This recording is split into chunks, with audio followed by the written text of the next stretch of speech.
مساء الفل، مساءكم معطر بذكر الرحمن. ان شاء الله النهارده هنعمل وصفه جميله وسهله وبسيطه. انا كنت من الناس اللي ضدها جدا، ان انا مستحيل اعمله، بس الحمد لله رب العالمين عملته. وصفه سهله وبسيطه، وهقول لكم على تكات فيه كده. هتقعوا فيها او انا وقعت فيها كتير، علشان يطلع معاكم مورق ولذيذ وسهل. يلا بينا نشوف. ولو أول مرة تشوفوني، معاكم حبيبة منوفر مع مطبخ حبيبة، السهل والبسيط والوفير إن شاء الله عندي، ويا رب أكون عند حسن ظنكم. تنسونيش في دعم واشتراك عشان الفيديو يوصل لناس كتير إن شاء الله.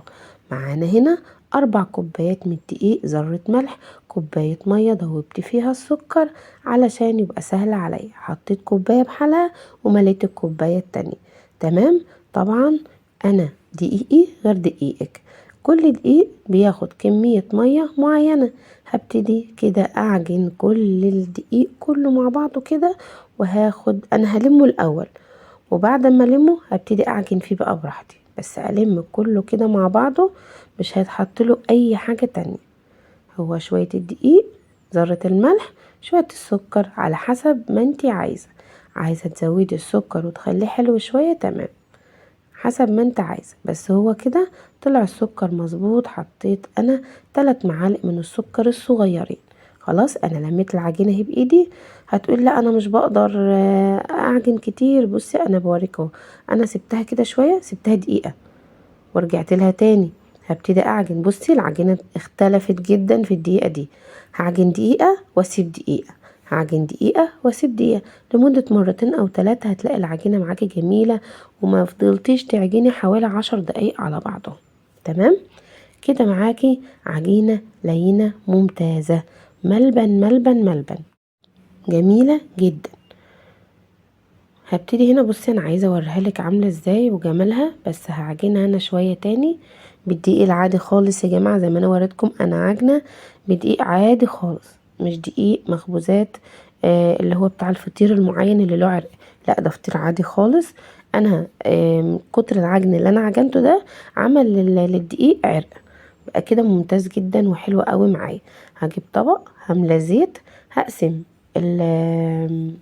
العجين على 2. الاتنين دول كل واحدة هتبقى فطيرة، تمام، يعني يعتبر الكوبايتين دي بيعملوا فطيرة واحدة.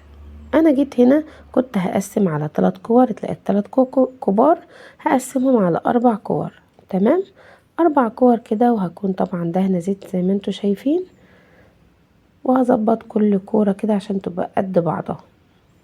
حطيت اول واحدة، وهبتدي برضو احط التانية وهكذا. يبقى معانا دلوقتي 8 كور للفطيرتين زي ما حضراتكم شايفين. في تكات كده بسيطة هقولك عليها برضو واحنا شغالين، يا رب منساهاش. اي ساعة التسوية وساعة الفرد، هو ده اللي ممكن ما ينجحش معاكي العجينة. تمام، هنا كل ما تريحي العجينة كل ما تاخدي نتيجة روعة بجد. ريحي العجينة شوية هتاخدي نتيجة ممتازة جدا. ابتديت اخلص اهو. ما تنسيش اشتراك عشان يوصلك كل الطرق ان شاء الله اللي انا هعملها. لازم اغطيها كلها بالزيت كده، واغطيها باي كيسة بلاستيك عندك، اي كيس بلاستيك او اي حاجة عشان وشها ما ينشفش. يا رب افتكر. هنا انا اشتغلت بسمنة، ممكن تشتغلي بزبدة، ممكن تشتغلي بسمنة وزيت او زبدة وزيت، انما زبدة وسمنة مع بعض لا ما ينفعش. يعني الزيت ممكن لا مع الزبدة او مع السمنة. هبتدي كده ادهن الارضية اللي انا طلعتها وكانت متنية دي، رجعتها تاني ليه؟ علشان خاطر ترتاح شوية، عشان انا كده عملت لها خيوط، حاجة افردها هتبقى معايا مش مظبوطة. ابتديت لميتها تاني وسبتها ترتاح عقبال ما هنا فردتها بايدي ولا بنشابة ولا باي حاجة، زي ما انتوا شايفين بمنتهى البساطة. دهنت الرخامة شوية زيت كده، وابتديت افرد العجين بمنتهى السهولة. لازم اشوف الرخامة او الحاجة اللي بفرد عليها تكون شفافة كده، شفت وبينت لي الارض. هبعد الظرف ده كده على جنب، وهبعده بعيد، وهقولك على طريقتين في الفيديو. دي اول طريقة، طريقة الظرف. هبتدي افرد العجينة ممتازة معاكي، هتفرد معايا بمنتهى السهولة. تمام، كل ما ترتاح زي ما اتفقنا كل ما تاخدي نتيجة اروع واحلى. هبتدي افرد اهو. بصي يعني مش قادرة اقولك يعني لينة ازاي وما شاء الله جميلة وسهلة، ولا نشابة ولا اي حاجة، بايديا اهو فردت يعني بمنتهى البساطة. بصي يا ستي لو اتقطع منك مفيهاش اي مشكلة، بس انا هقولك الحتة اللي لازم تتقطع تبقى مش هي الوش بس. يعني في ناس تقولك خدي بالك ما تتقطعش، بس عادي خالص، دي طريقة تانية.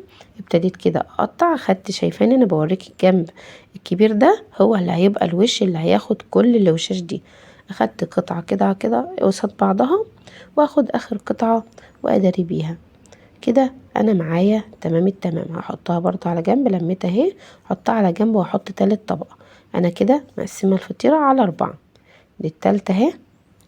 بعد ما حطيت التالتة، معلش الرابعة ما اتصورتش، بس انا حطيت 4 في كل واحدة، حطيت 4 تمام. وممكن 3 مفيش مشكلة برضو على فكرة، ممكن 3 بس عشان تاخدي تخانة شوية وشوية توريق. وهقولك برضو ايه اللي بيخليه ينشف منك في الفرن. هنا طبعا ما تنسيش كل ما تحطي تفردي فردة تحطي زبدة، اوعي تنسي. انا هنا مش هقطع طبعا، مش همشي على الطريقة الاولانية، انا ماشي، انا بعمل الطريقة دي والطريقة دي، الطريقتين دول ممتازين، احلى طريقتين بصراحة عجبوني في الفطير.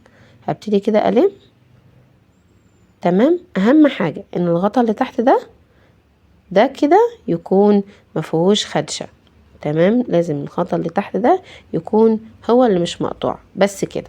دهنت الصينية دهنة كويسة، ومش هلمسها ولا هفردها خالص، هسيبها ترتاح برضو، وقبل ما تخش الفرن تكون ارتاحت وهتتفرد معايا بمنتهى البساطة. اولا ثانيا الفرن يكون سخن جدا جدا جدا، لازم الفرن يا جماعة يكون سخن جدا. عندك شواية ولعيها، ما عندكيش استني حمري، لو اتحمرت من تحت ابتدي حمريها، افتحي الشواية وحمريها تمام. مفيش اسهل من كده اهو. قلنا كل حاجة. حطيت الطبقة الرابعة، معلش انا ما قلتلكمش.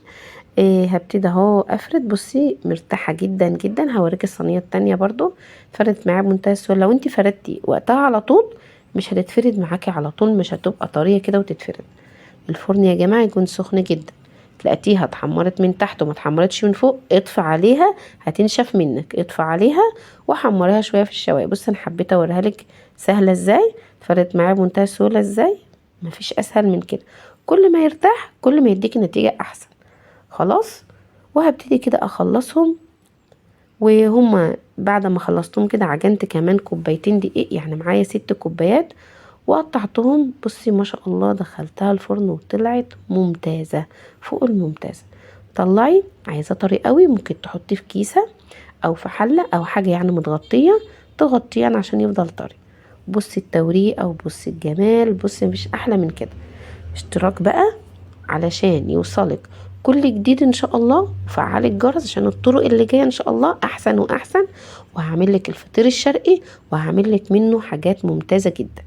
ويا رب اكون عند حسن ظنكم، ويا رب اكون اعجبتكم ان شاء الله.